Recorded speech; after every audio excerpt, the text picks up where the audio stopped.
은혜 받으실 하나님의 말씀은 요한복음 1장 17절 한 절 말씀만 보겠습니다. 요한복음 1장 17절입니다. 제가 봉독하겠습니다. 율법은 모세로 말미암아 주신 것이요 은혜와 진리는 예수 그리스도로 말미암아 온 것이라. 아멘. 율법과 은혜라고 하는 말씀이 본문 한 절에 다 나와 있죠. 그래서 오늘 말씀의 제목은 율법과 은혜입니다. 하나님께서는 에덴 동산에 이제 선악을 알게 하는 나무를 심어 놓고 아담에게 말씀을 하셨습니다. 선악을 알게 하는 나무의 열매는 먹지 말라 하셨습니다. 그런 다음에 먹으면 너는 죽는다. 이렇게 말씀을 하셨어요. 아마 아담이 그 말을 들었을 때요, 죽는다는 게 뭔지 몰랐을 거예요. 왜요? 죽는다는 것을 본 적도 없고 들은 적도 없고 아는 바가 전혀 없었기 때문에 글쎄요, 죽는 게 뭐지? 아마 이렇게 생각했을 거예요. 근데 아담과 하와는요, 하나님께서 먹지 말라고 하신 그 열매를 따먹고 에덴 동산에서 쫓겨납니다. 비참하게 이제 살다가 죽게 되고 지옥에 갈 수밖에 없는 그런 처량한 신세였는데 하나님께서는 양을 잡아 죽여가지고 가죽옷을 입혀주셨습니다. 가죽옷을 입혀주셨고 그리고 쫓겨났습니다. 자, 선악을 알지 않은 나무의 열매, 그 선악과라고 하죠. 그 의미는 무엇이고 가죽옷의 의미는 과연 무엇인가 하는 것이죠. 선악과는 최초의 법입니다. 하나님과 인간 사이에 이제 주어진 율법이라고 할 수가 있겠죠. 그리고 가죽옷은 예수 그리스도의 은혜를 상징하고 있다 하는 것입니다. 아담과 하와는 선악과를 따먹고 비참하게 살다가 지옥에 떨어져 영원히 형벌받을 수밖에 없는 그런 운명이었는데, 그런데 하나님께서는 구원의 은혜도 역시 동시에 베풀어 주셨다 하는 것이죠. 또 출애굽기에 보면요, 하나님은 모세에게 십계명을 주셨습니다. 십계명의 의미가 뭘까요? 바로 율법이죠. 하나님과 인간 사이에 지켜야 할 법을 의미하고 있는 것입니다. 그렇기 때문에 사람들은 율법에 의해서 자기 자신의 무능함과 죄를 깨닫고 누구나 죄를 용서받을 수 없는 죄인이라는 것을 깨닫게 되고, 그리고 지옥에 들어갈 처참한 존재인 것을 스스로 알 수밖에 없게 되었는데, 예수님께서 이 땅에 오셔서 인간의 모든 죄를 짊어지시고 십자가의 처형을 당하시고 그리고 부활하셨기 때문에 예수 그리스도를 믿고 구원받아 하나님의 자녀가 되는 복을 얻었고 그리고 영생이라고 하는 복을 얻게 되었다고 하는 것입니다. 자, 그래서 율법은 모세를 통해서 하나님께서 우리 인간들에게 주신 것이고, 은혜라고 하는 것은 예수 그리스도를 통해서 우리들에게 주어진 것이라고 하는 것입니다. 자, 그러면 율법을 과연 누구에게 우리가 적용을 해야 될 것이냐 하는 것이죠. 율법은 모든 인간들에게 다 적용됩니다. 그러나 제일 먼저 적용해야 할 대상은 본인 자기 자신이라고 하는 것입니다. 요즘 우리들은요, 율법을 자기 자신에게 적용해야 한다는 사실을 망각하고 율법을 타인에게 적용합니다. 자신에게 적용하지 않고 타인에게만 자꾸 율법의 잣대를 들이대고 적용하려고 한다 그 말입니다. 이런 사람들을 보고 예수님은 뭐라고 했습니까? 바리새인들이다, 위선자다, 그리고 어리석은 사람들이다 라고 말씀을 하셨습니다. 자, 성경에 보면 이런 이야기가 나옵니다. 예수님께서 성전뜰에서 말씀을 증거하고 계시는데 이른 새벽에 이제 동틀 때쯤 된 것 같아요. 수많은 바리새인 그리고 사두개인 율법사, 율법주의자들이 한 여자를 끌고 왔습니다. 머리채를 휘어잡고 끌고 와가지고 예수님 발 앞에 이렇게 내동댕이 치면서 꿇어 엎드리게 했습니다. 자, 이 여자는 얼마나 많이 울었던지 눈이 붉게 충혈되고 옷은 흐트러지고 머리는 산발이고 아주 그냥 신발도 벗지 않은 맨발 상태고 이렇게 끌려온 거예요. 그리고 공포에 질려서 아주 그냥 덜덜덜 떨고 있는 처참한 몰골이었다 그 말입니다.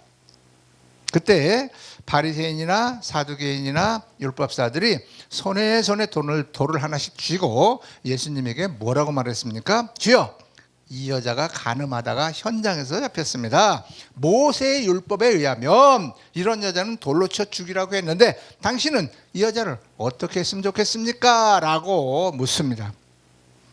율법은 이 여자를 용납할 수가 없어요. 왜? 간음하다 잡힌 여자는 돌로 쳐 죽이라고 모세의 율법에 기록이 되어 있거든요. 그래서 율법으로 보면 이 여자를 정죄하고 심판하고 죽일 수밖에 없는 그런 상황이라 그런 뜻입니다. 그때 예수님은 허리를 굽혀가지고 땅바닥에다 무언가 글씨를 많이 쓰셨습니다. 거기에 무슨 글씨를 썼다고 성경은 기록하지 않고 있습니다. 아마 유추하건대 제 생각에는 아마 율법에 대한 것을 쭉 기록하셨던 것 같아요. 아마 하나님의 법이 이런 거 저런 거 이런 거 저런 거 하면서 여러 가지 썼을 텐데 모르긴 하다 아마 10계명을 쓰지 않았을까. 10계명을 아마 4계명부터 6계명까지 이렇게 하나님께서 예수님께서 땅바닥에다 쓰시지 않았을까 그런 생각을 한번 해봅니다. 이 여자를 당신 같으면 뭐라고 하겠습니까? 하고 예수님을 자꾸 다구치는 거예요. 율법대로 돌로 쳐서 죽여야 되지 않겠어요? 그래서 예수님이 율법을 범했으니까 돌로 쳐 죽여야 되겠네. 죽이세요 하면 아마 죽이겠다고 할 것 같아요. 죽이려고 했을 겁니다. 그래서 예수님은 글을 땅에다 쭉 쓰시고 난 다음에 일어나가지고 한 사람 한 사람 이렇게 얼굴 보면서 이제 예수님이 이렇게 말씀하십니다. 너희들 중 율법을 하나도 범하지 않은 사람이 먼저 돌로 쳐라. 죄 없는 자가 돌로 쳐라. 이렇게 말씀을 하십니다. 그리고 또 허리를 굽혀가지고 손가락으로 이제 땅바닥에다 적습니다. 거기다 무엇을 적었을까요? 아마 그 앞에 온 사람 한 사람이 지은 죄를 낱낱이 보시고 그 사람 당신은 이런 죄를 졌네, 당신은 이러이러한 죄를 졌네, 아마 이렇게 쓰셨던 것 같습니다. 어깨너머로 손가락이 적은 죄가 자기 자신들에게 해당되니까 그들이 덜컹하고 가슴이 내려앉았겠죠. 율법 앞에는 의롭다고 죄를 하나도 범하지 않은 사람은 이 세상에 단 한 사람도 없기 때문에 그런 것입니다. 그래서 한 사람, 두 사람 자기가 여자를 죽이겠다고 돌멩이 하나씩 들고 왔던 걸 다 땅바닥에다 내려놓고 한 사람 한 사람 다 갔다라고 성경은 기록하고 있습니다. 마지막에 그 여인 혼자 남았습니다. 율법을 가지고 이 여자를 정죄해서 죽이려고 하는 그런 사람들에게 주님이 율법을 가지고 그들을 물리쳤다 그 말입니다. 율법을 적어놓고 너희들 중에 이 율법에 어긋나지 않은 사람 이 여자 돌로 쳐라. 너희들도 다 율법 죄 졌어. 너희들도 죄를 진 너희가 이 율법을 범했다고 이 여자를 정죄할 자격이 있느냐라고 되물은 거예요. 그러니까 양심의 가책을 받고 그 사람들은 한 사람도 돌로 그 여자를 치지 못했다 하는 것이죠. 예수님께서 그 여자를 보고 말씀하십니다. 여자여, 너를 고발하던 그들이 어디 있느냐? 너를 정죄한 자가 없느냐? 여자가 눈물을 닦고 고개를 들어서 주변을 돌아보니까 자기를 죽이겠다 끌고 왔던 사람들이 한 사람도 없고 앞에는 예수님 한 분만 계셨다고 하는 거예요. 주님, 아무도 나를 정죄하는 자가 없습니다 라고 얘기하죠. 예수님께서 그 여자를 바라보시고 나도 너를 정죄하지 않는다 라고 말씀을 하셨습니다. 예수님은 이 여자를 살리려고 하는 은혜의 역사를 베풀어 주신 것입니다. 이것이 바로 은혜라고 하는 것입니다. 바리새인이나 사두개인이나 율법사들은 율법으로 이 여자를 정죄하고 죽이려고 했는데 이 여자를 건너릴 방법 바로 율법으로 그들을 대적하시고 은혜로 하나님께서 용서하시고 예수님께서 은혜를 베풀어서 용서하여 주시고 그리고 다시 살 수 있는 이렇게 재생의 기회를 허락했다 하는 것입니다. 이 세상에 의인은 없습니다. 하나도 없다라고 성경은 선언합니다. 저와 여러분은 하나님 앞에 서서 깨끗한 사람이 단 한 사람도 없습니다. 죄 짓지 않은 사람이 이 세상에 어디가 있습니까? 모두가 다 하나님 앞에 서면 다 죄인입니다. 벌거벗은 수치를 면할 사람은 아무도 없습니다. 아담과 하와가 하나님 앞에 섰을 때 그들이 죄를 짓고 난 다음에 벌거벗은 수치를 면할 수가 없어서 그들은 도망쳐서 나무 뒤로 숨지 않았습니까? 그것과 똑같다고 할 수가 있습니다. 어느 신학자가요, 율법과 은혜에 대해서 대략 한 7가지로 간단하게 표현한 글이 있어서 제가 적어왔습니다. 한번 소개해 드리겠습니다. 첫 번째, 율법은 가장 선한 사람도 정죄하지만 은혜는 가장 악한 사람도 구원한다. 두 번째, 율법은 죄의 싹은 사망이라고 말하나 은혜는 하나님의 은사는 영생이라고 말한다. 세 번째, 율법은 죄의 빚을 갚으라고 하지만 은혜는 이미 죄값을 다 지불했다고 말한다. 네 번째, 율법은 죄를 깨닫게 하지만 은혜는 죄로부터 구원을 얻게 한다. 다섯 번째, 율법은 돌에 새겼지만 은혜는 마음에 기록되었다. 여섯 번째, 율법은 두려움을 가져오지만 은혜는 화평과 확신을 가져다 준다. 일곱 번째, 율법은 복종하라고 강요하지만 은혜는 순종할 수 있는 능력을 준다. 이것이 바로 율법과 은혜의 차이라고 하는 것입니다. 저와 여러분은 어떻습니까? 율법을 자신에게 적용하고 있습니까? 자신에게는 관대하고 타인에게는 엄하게 적용하고 있습니까? 다른 사람에게 적용하고 계십니까? 율법을 자신에게 적용하면 겸손해질 수밖에 없습니다. 그러나 타인에게 적용하면 본인이 교만해지게 되어 있습니다. 율법을 다른 사람에게 적용하지 말고 자기 자신에게 적용하는 저와 여러분들이 되시기를 축원합니다. 자, 그러면 율법과 은혜를 주신 이유에 대해서 한번 알아봐야 되겠네요. 죄를 깨닫고 회개하고 구원받으라고 주신 것이 바로 율법이라고 하는 것입니다. 그리고 은혜라고 하는 것입니다. 만약에 율법만 있고 은혜가 없다면 우리는 구원받을 기회가 전혀 없습니다. 낙심하고 절망하고 낭망하고 괴로워하다가 결국 끝에는 이 세상을 하직하고 지옥에 갈 수밖에 없게 될 것입니다. 그러나 은혜가 있기 때문에 죄 용서함을 받을 수 있는 것입니다. 또 율법 없이 은혜만 있다고 하면 역시 방종하게 될 것이고, 율법이 있고 은혜가 있어야지 율법이 없는 은혜는 은혜가 아니라고 하는 것입니다. 그것은 방종이라고 표현할 수가 있겠습니다. 자, 그러면 우리는 과연 어떠한 삶을 살아야 될 것인가 하는 것을 알아보겠습니다. 우리는 율법 아래 살지 말고 은혜 아래에 살아야 합니다. 렘브란트라고 하는 그 서양의 유명한 화가가 있죠.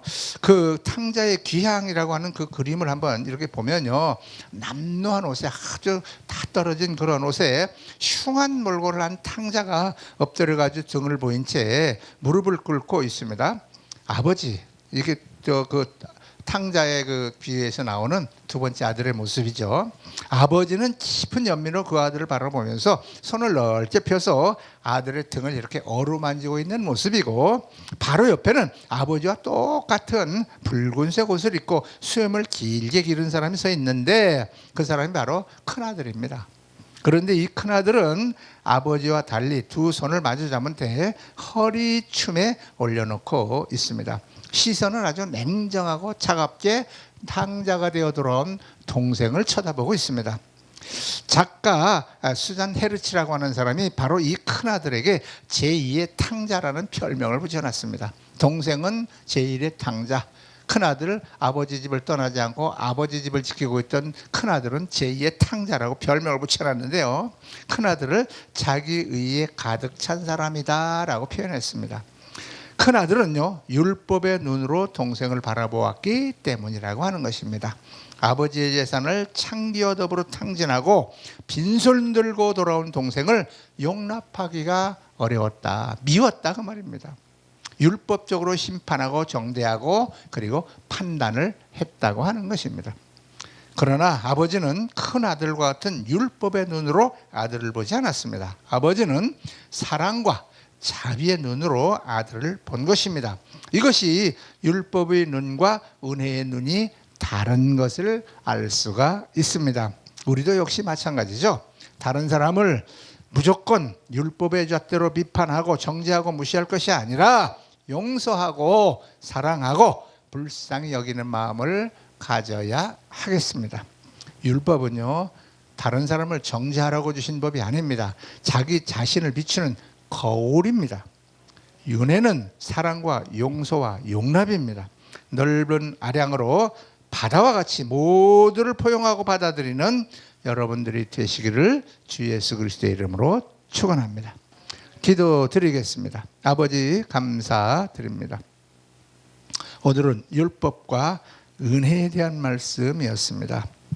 율법을 주신 하나님, 나에게 적용하라고, 나의 연약함과 나의 죄됨을 보라고, 거울에 비춰보라고 주신 율법을 우리는 나에게 적용해서 비출 생각은 안 하고, 그것을 가지고 타인을 정죄하고 그리고 이제 비판하는 그런 도구로 살아왔던 것을 깨달았습니다. 아버지 하나님, 우리의 연약함과 우리의 무지함과 우리의 교만한 마음을 용서하여 주시고, 이제부터는 은혜 가운데 아버지여 율법으로 나를 쳐다보고 은혜로 다른 사람을 바라볼 수 있는 그러한 눈을 우리에게 허락하옵소서.